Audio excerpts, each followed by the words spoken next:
مکتوب نمبر 3 اپنے قاضی شریح کے نام۔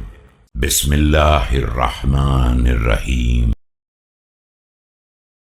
وروي أن شريح بن الحارث قاضي أمير المؤمنين عليه السلام اشترى على عهده دارا ب80 دينارا، فبلغه ذلك فاستدعاه شريحا وقال له، کہا جاتا ہے کہ امیر المومنین علیہ السلام کے ایک قاضی شریح ابن الحارث نے آپ علیہ السلام کے دور میں 80 دینار کا ایک مکان خرید لیا، تو حضرت نے خبر پاتے ہی اسے طلب کر لیا اور فرمایا، بلغني أنك ابتعت دارا ب80 دينارا وكتبت لها كتابا وأشهدت فيه شهودا.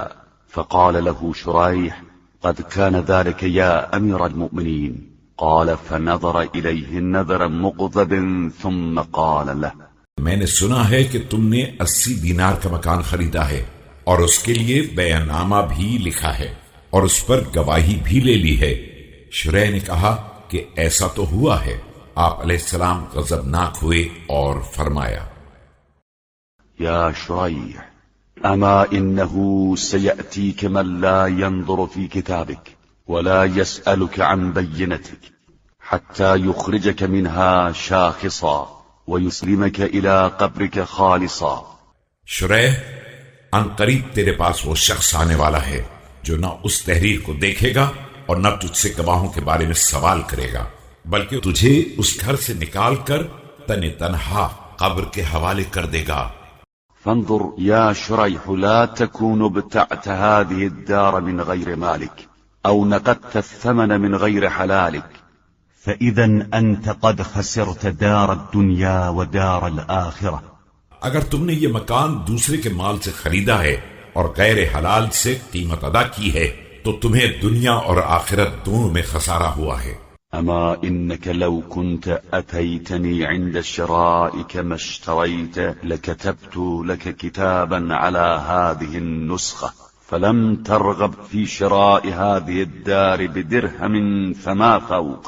یاد رکھو، اگر تم اس مکان کو خریدتے وقت میرے پاس آتے اور مجھ سے دستاویز لکھواتے تو 1 درہم میں بھی خریدنے کے لیے تیار نہ ہوتے، اس سے زیادہ تو بہت بڑی بات ہے۔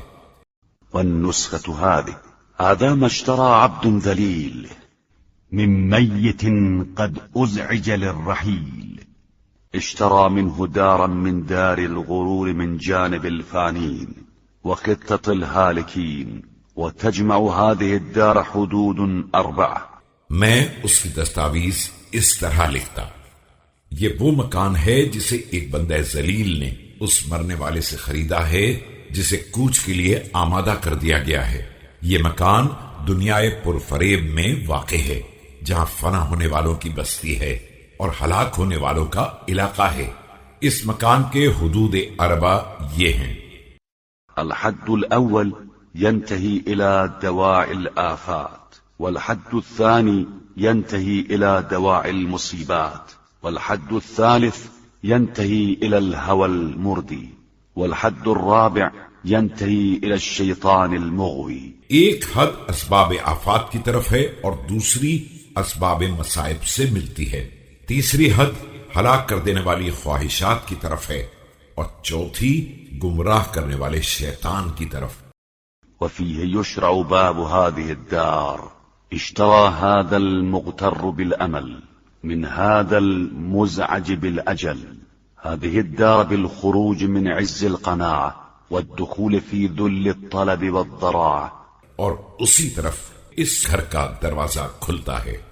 اس مکان کو امیدوں کے فریب خوردہ نے اجل کے راہگیر سے خریدا ہے، جس کے ذریعے قناعت کی عزت سے نکل کر طلب و خواہش کی ذلت میں داخل ہو گیا ہے۔ فما أدرك هذا المشتري فيما اشترى منه من درك فعلى مبلبل أجسام الملوك وسالب نفوس الجبابرة ومزيل ملك الفراعنة مثل كسرى وقيصر وتبع وحمير۔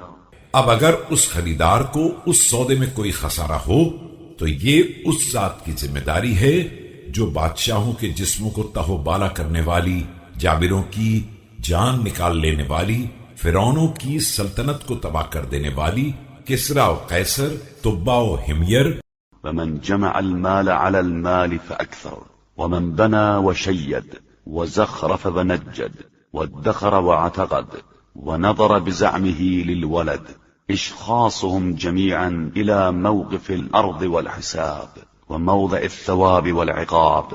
اور زیادہ سے زیادہ مال جمع کرنے والوں، مستحکم عمارتیں بنا کر انہیں سجانے والوں، ان میں بہترین فرش بچھانے والوں، اور اولاد کے خیال سے ذخیرہ کرنے والوں اور جاگیریں بنانے والوں کو فنا کے گھاٹ اتار دینے والی ہے کہ ان سب کو قیامت کے موقف حساب اور منزل ثواب و عذاب میں حاضر کر دے۔ اذا وقع الامر بفصل القضاء وخسر هنالك المبتلون، شهد على ذلك العقل اذا خرج من اسر الهوى وسلم من علائق الدنيا۔